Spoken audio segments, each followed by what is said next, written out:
Hello दोस्तों, स्वागत है आपका कॉमर्स एकेडमी के यूट्यूब चैनल पे। दोस्तों, आज की वीडियो स्पेशली उन सभी स्टूडेंट्स के लिए बनाई गई है जो कि सीटेट की तैयारी कर रहे हैं।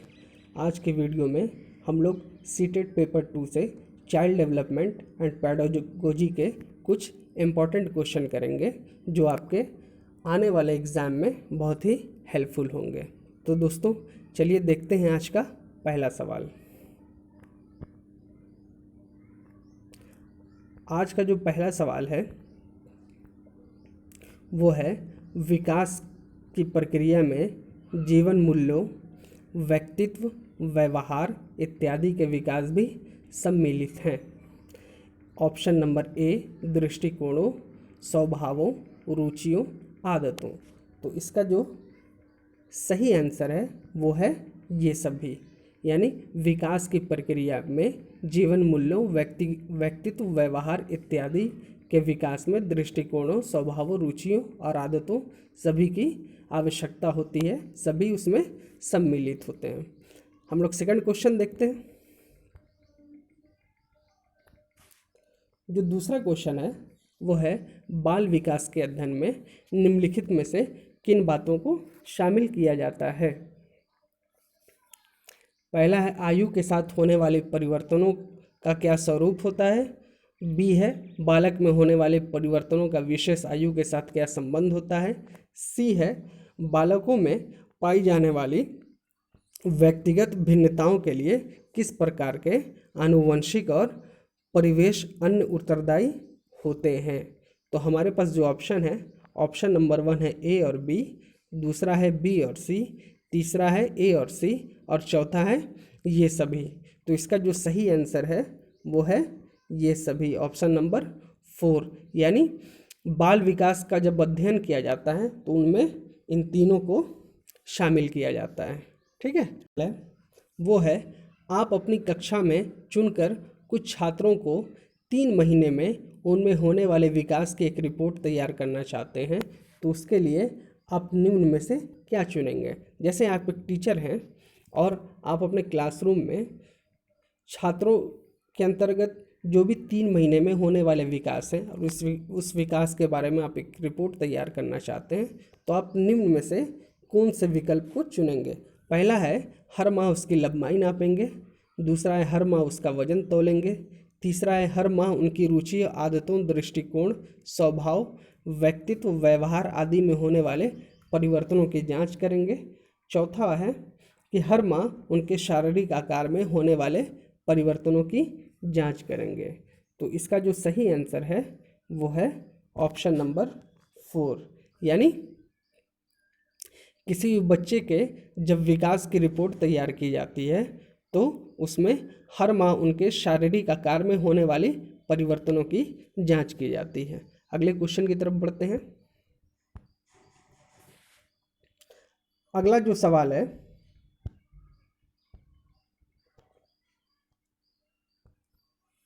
कि निम्नलिखित में से कौन सा कथन सत्य है। पहला है, सभी बच्चों का स्वस्थ शारीरिक विकास सभी प्रकार के विकास की पहली शर्त नहीं है। दूसरा है, दृष्टिकोण, भावनाएं और आदर्श और संज्ञानात्मक विकास के अभिन्न हिस्से हैं और भाषा विकास मानसिक चित्रण, अवधारणाओं और तार्किकता से इनका गहरा संबंध है। तीसरा ऑप्शन है, बालक के संतुलित विकास में उसके संवेगात्मक विकास की नहीं बल्कि शारीरिक विकास की अलग भूमिका होती है। तो इसका जो सही आंसर है वो है ऑप्शन नंबर 2, यानी दृष्टिकोण, भावनाएं और आदर्श संज्ञानात्मक विकास के अभिन्न हिस्से हैं और भाषा विकास मानसिक चित्रण, अवधारणाओं और तार्किकता से इनका गहरा संबंध होता है। अगले क्वेश्चन की तरफ बढ़ते हैं। क्वेश्चन नंबर 5 है, किस परिणाम स्वरूप बालक अपने लगातार बदलते हुए वातावरण में ठीक प्रकार से समायोजित नहीं हो पाता है। यहाँ पे पूछ रहा है कि किस परिणाम स्वरूप बालक अपने बदलते वातावरण में एडजस्ट नहीं हो पा रहा है, यानी उसका समायोजन नहीं हो पा रहा है। हमारे पास ऑप्शन है, शारीरिक विकास, दूसरा है संवेगात्मक विकास, तीसरा है संज्ञानात्मक विकास और चौथा है भाषाई विकास। इसका जो सही आंसर है वो है ऑप्शन नंबर 3। ठीक है, संज्ञानात्मक विकास की वजह से के परिणाम स्वरूप बालक अपने लगातार बदलते हुए वातावरण में ठीक प्रकार से समायोजित नहीं हो पाता है। अगले क्वेश्चन की तरफ बढ़ते हैं। अगला जो सवाल है, मानव का विकास किस पर निर्भर होता है? पहला ऑप्शन है उसके वातावरण पे, दूसरा है उसकी दृष्टि पर, तीसरा है उसकी वृद्धि और वातावरण से मिलने वाली परिपक्वता पर और चौथा है उसकी बुद्धि पर। तो इसका जो सही आंसर है वह है ऑप्शन नंबर 3, यानी मानव का विकास उसकी वृद्धि और वातावरण से मिलने वाली परिपक्वता पर निर्भर होती है। अगले क्वेश्चन की तरफ बढ़ते हैं।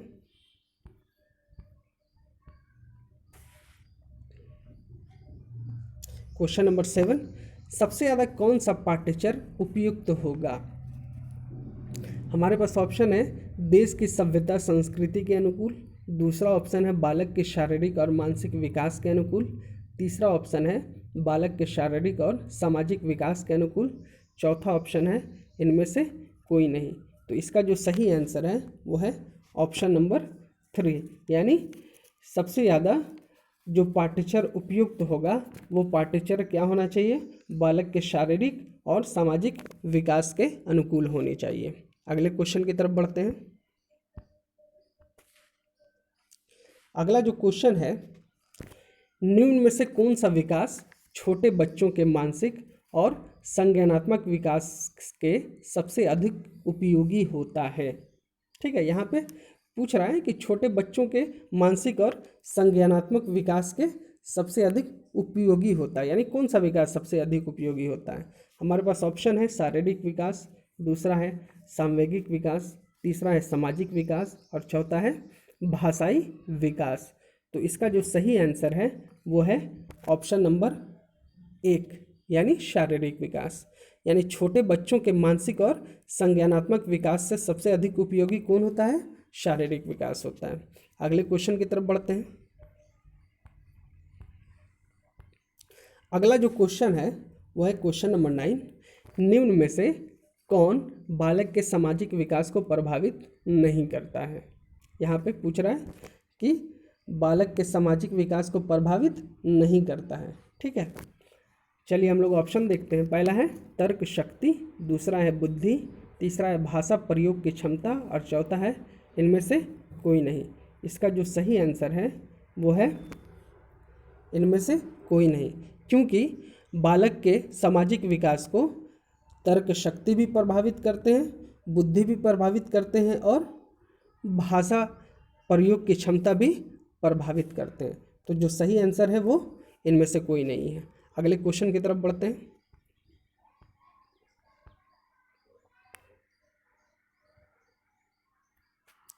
क्वेश्चन नंबर 10, विकास के अलग अलग आयामों के विषय में कौन सा कथन असत्य है?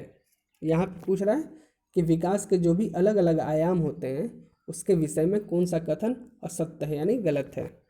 ऑप्शन है हमारे पास भाषा का विकास एक प्रकार का संज्ञानात्मक विकास होता है,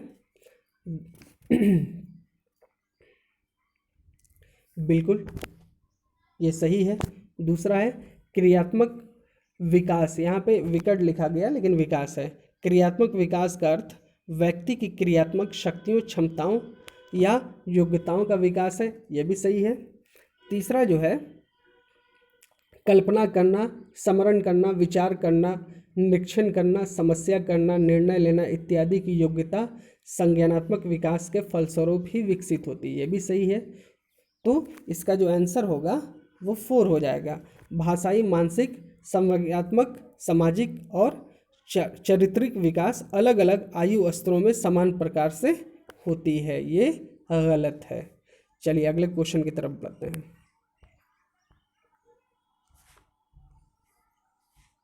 अगला जो क्वेश्चन है क्वेश्चन नंबर 11, आपकी कक्षा का एक छात्र सोनू शारीरिक विकास की दृष्टि से काफ़ी पिछड़ा है, यानी आपकी क्लास में एक बालक पढ़ता है जिसका नाम है सोनू, वो शारीरिक विकास की दृष्टि से काफ़ी पिछड़ा है।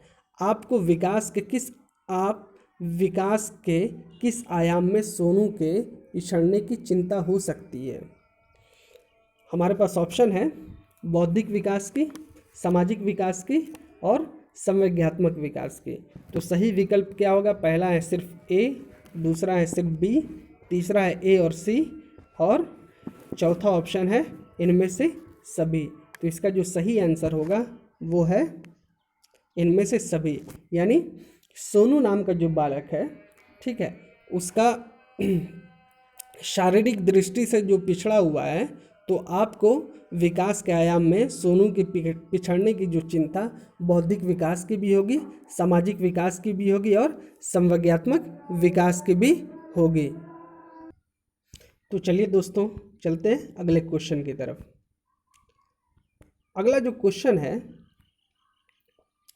वो है क्वेश्चन नंबर 12।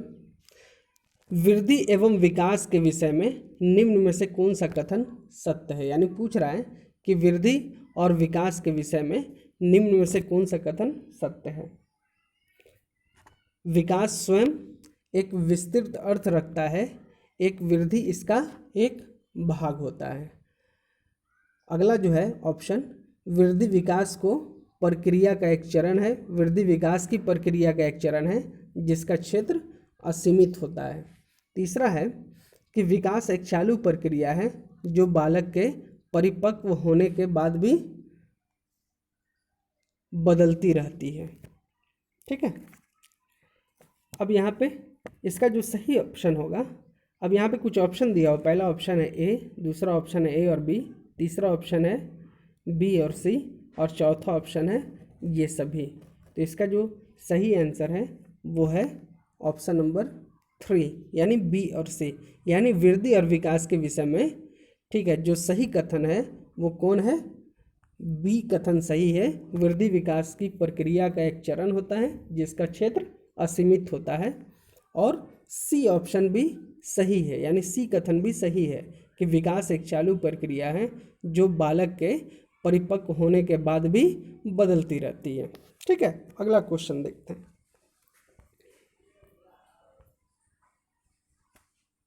अगला जो सवाल है, शिक्षा की अलग अलग विधियों के प्रयोग के लिए कौन सी अवस्था सबसे उपयुक्त है?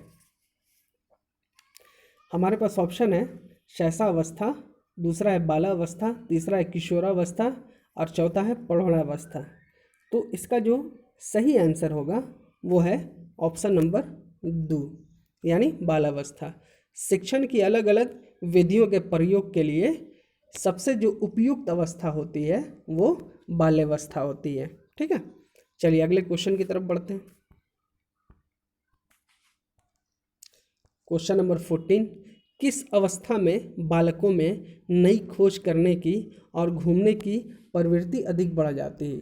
यानी कौन सी ऐसी अवस्था है जिसमें बालक की इच्छा शक्ति ज़्यादा बढ़ जाती है घूमने के लिए या फिर नई नई खोज करने के लिए? हमारे पास ऑप्शन है उत्तर बाल्यकाल, प्रौढ़ावस्था, शैशवावस्था और किशोरावस्था।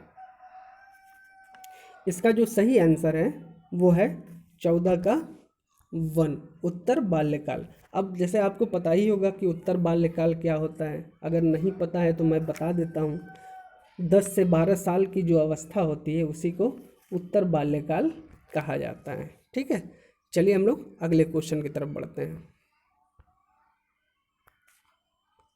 क्वेश्चन नंबर 15, किशोरों की सबसे नाजुक और संवेदनशील समस्या क्या होती है?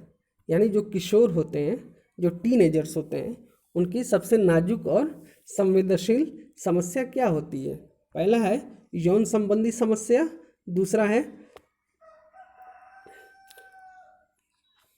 प्रश्नाभ्यास संबंधी समस्या, तीसरा है व्यवसाय संबंधी समस्या और चौथा है समायोजन संबंधी समस्या। तो इसका जो सही आंसर होगा वो कौन सा होगा? ऑप्शन नंबर 1 यानी जो किशोर होते हैं उनकी सबसे नाजुक और संवेदनशील समस्या जो होती है वो होती है यौन संबंधी समस्या। ठीक है, क्योंकि किशोर अवस्था में ही एक बालक जो होता है अपने अंदर बहुत सारे परिवर्तनों को देखता है। ठीक है, जिसमें उसके जो यौन संबंधी भी बहुत सारे परिवर्तन उसमें आ जाते हैं। ठीक है, चलिए अगले क्वेश्चन की तरफ बढ़ते हैं। अगला जो सवाल है क्वेश्चन नंबर 16, मानव विकास की किस अवस्था के बाद व्यक्ति परिपक्व हो जाता है। यहाँ पे पूछ रहा है कि मानव विकास की किस अवस्था के बाद क्या हो जाता है, एक व्यक्ति मैच्योर हो जाता है। ठीक है, तो हमारे पास ऑप्शन जो है वो किशोरावस्था, प्रौढ़ावस्था, शैशवावस्था और बाल्यावस्था। ठीक है, इसका जो सही आंसर होगा वो है ऑप्शन नंबर 1, किशोरावस्था। यानी मानव विकास की जो व्यक्ति परिपक्व हो जाता है वो किस अवस्था में हो जाता है, किशोरावस्था में होने लगता है। ठीक है, चलिए अगले क्वेश्चन की तरफ बढ़ते हैं। क्वेश्चन नंबर 17, किस किस अवस्था में गहरी मित्रता की प्रवृत्ति पाई जाती है। यहाँ पे पूछ रहा है कौन सा ऐसा पीरियड है, कौन सा ऐसा अवस्था है जिसमें गहरी अवस्था की प्रवृत्ति पाई जाती है। सबसे पहला ऑप्शन है बाल्यावस्था में, दूसरा है किशोरावस्था में, तीसरा है शैशवावस्था में और चौथा ऑप्शन है इनमें से सभी में। तो हमारा जो सही आंसर होगा वो है ऑप्शन नंबर 2, किशोरावस्था में। ठीक है, किशोरावस्था में क्या होता है कि गहरी मित्रता की प्रवृत्ति पाई जाती है। ठीक है, चलिए हम लोग अगले क्वेश्चन की तरफ बढ़ते हैं। क्वेश्चन नंबर 18, मैं कौन हूँ, यहाँ पे को लिखा है हालांकि ये कौन होगा। ठीक है, मैं कौन हूँ, मैं क्या हूँ, मैं भी कुछ हूँ आदि जैसी प्रबल भावनाएं बालक के विकास के किस अवस्था की सूचक होती है। ठीक है, हमारे पास ऑप्शन है प्रौढ़ावस्था, दूसरा है बाल्यावस्था, तीसरा है किशोरावस्था और चौथा है शैशवावस्था। ठीक है, तो इसका जो सही आंसर होगा वो होगा ऑप्शन नंबर 3, किशोरावस्था। चलिए अगले क्वेश्चन की तरफ बढ़ते हैं। क्वेश्चन नंबर 19, निम्न में से किस कथन को सीखने के लक्षण के रूप में नहीं माना जाता है। यानी कौन सा ऐसा कथन है निम्न में से जो सीखने के लक्षण में नहीं आता है। हमारे पास जो पहला स्टेटमेंट है, सीखना कुछ ऐसी चीज़ है जो कुछ अनुभवों के परिणाम स्वरूप घटित होती है। बिल्कुल गलत। तीसरा ऑप्शन है अन्य अधिगम भी सीखने का एक हिस्सा है। ये भी ऑप्शन क्या है, गलत है। ठीक है, तीसरा है सीखना एक प्रक्रिया है जो व्यवहार में मध्यस्थता करती है। ये भी गलत है। तो जो सही ऑप्शन है वो है ऑप्शन नंबर 2, व्यवहार अध्ययन सीखना है। चलिए अगले क्वेश्चन की तरफ बढ़ते हैं हम लोग।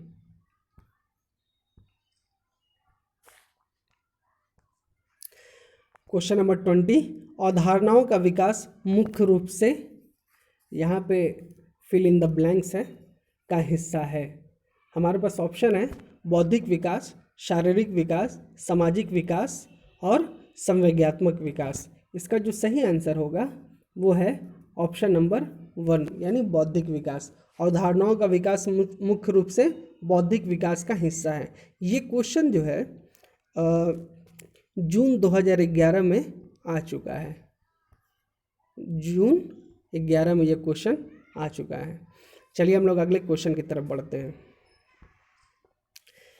अगला जो क्वेश्चन है, विकास शुरू होता है। हमारे पास ऑप्शन है उत्तर बाल्यावस्था से, दूसरा ऑप्शन है प्रसव पूर्व अवस्था से, तीसरा है शैशवावस्था से और चौथा है पूर्व बाल्यावस्था से। तो इसका जो सही आंसर होगा वो है ऑप्शन नंबर 2, प्रसव पूर्व अवस्था से। प्रसव पूर्व अवस्था क्या होता है आपको भी पता होगा। ठीक है, जन्म से पहले जब एक बच्चा गर्भ में ही होता है तो गर्भ में ही क्या होता है, उसका विकास होना शुरू हो जाता है। ठीक है, तो जन्म से पहले की जो अवस्था होती है वो क्या कहलाती है, प्रसव पूर्व अवस्था कहलाती है। ये भी क्वेश्चन जून 11 में आ चुका है। ठीक है, अगले क्वेश्चन की तरफ बढ़ते हैं। अगला जो सवाल है, निम्न में से कौन सा कथन विकास और अधिगम के बीच संबंध को सबसे बेहतर तरीके से जोड़ता है? क्वेश्चन पूछ रहा है कौन सा ऐसा कथन है जो विकास अधिगम के बीच संबंध को सबसे बेहतर तरीके से जोड़ता है? हमारे पास ऑप्शन है, विकास अधिगम से स्वतंत्र है, दूसरा है अधिगम विकास के पीछे रहता है, तीसरा है अधिगम और विकास समानार्थक परिभाषिक शब्द हैं, और चौथा है अधिगम और विकास एक जटिल तरीके से अंतः संबंधित हैं। इसका जो सही आंसर है वो है ऑप्शन नंबर 4। ये क्वेश्चन जो है ये सितंबर 2015 में आ चुका है। ठीक है, अब आपको अंदाज़ा हो जाएगा कि जो अपकमिंग सीटेट के एग्ज़ाम होंगे जो आपके, उसमें किस तरह के क्वेश्चन पूछे जाएंगे। ठीक है, चलिए अगले क्वेश्चन की तरफ बढ़ते हैं। क्वेश्चन नंबर 23 लिखा है, विकास के बारे में निम्न में से कौन सा कथन सत्य है? पूछ रहा है कि विकास के बारे में कौन सा कथन सत्य है। चलिए हम लोग देखते हैं कौन सा कथन सत्य है। पहला है, विकास अलग अलग व्यक्तियों में अलग अलग गति से होता है। दूसरा है, विकास जन्म से किशोरावस्था तक बहुत तेजी से होता है, उसके बाद रुक जाता है। तीसरा है, विकास जन्म से किशोरावस्था तक आगे की ओर बढ़ता है और फिर पीछे की ओर। चौथा है, विकासात्मक परिवर्तन एक सीधे रेखा में आगे जाते हैं। तो इसका जो सही आंसर है वो है ऑप्शन नंबर 1, यानी विकास के बारे में जो सही कथन है वो है विकास अलग अलग व्यक्तियों में अलग अलग गति से होता है। ये क्वेश्चन कब आया है? फेब 16 में ये क्वेश्चन आ चुका है, यानी फरवरी 2016 में जो सीटेट का एग्ज़ाम हुआ था उसमें ये क्वेश्चन पूछा गया था। चलिए अगले क्वेश्चन की तरफ बढ़ते हैं। अगला जो सवाल है क्वेश्चन नंबर 24, मध्य बचपन अवधि है। हमारे पास ऑप्शन है 2 से 6 वर्ष, दूसरा है 6 से 11 वर्ष, तीसरा ऑप्शन है 10 वर्ष के बाद, और चौथा है जन्म से 2 वर्ष। तो इसका जो सही आंसर है वो है ऑप्शन नंबर 2, 6 से 11 वर्ष। ये मध्य बचपन की अवधि है। ये भी जो है ना कब पूछा गया है? ये भी क्वेश्चन फेब 2016 में आ चुका है। ठीक है, अगले क्वेश्चन की तरफ बढ़ते हैं। अगला जो क्वेश्चन है, जो कि हमारा आज की वीडियो का आखिरी क्वेश्चन भी होगा, कि विकास के सिद्धांत के बारे में कौन से कथन गलत हैं? चलिए हम लोग देखते हैं सारे कथनों को। पहला है, विकास वंशगतता और वातावरण के बीच चालू अनयोन क्रिय होता है। चलिए दूसरा है, विकास परिपक्वन और अधिगम पर आधारित होता है। तीसरा है, हर बच्चा विकास के चरणों से गुजरता है, फिर भी बच्चों व्यक्तित्व भिन्नताएं होती हैं, यानी बच्चों में। चौथा है, विकास एक परिणात्मक प्रक्रिया है जिसका ठीक ठीक मापन हो सकता है। तो जो विकास के सिद्धांत के बारे में जो सही कथन है वो है ऑप्शन नंबर 4। ठीक है, कि विकास एक परिणात्मक प्रक्रिया है जिसका ठीक ठीक मापन हो सकता है। ये भी क्वेश्चन आया है। ये क्वेश्चन कब आया है? सितंबर 2016 में क्वेश्चन आया है। तो दोस्तों आज के वीडियो में बस इतना ही।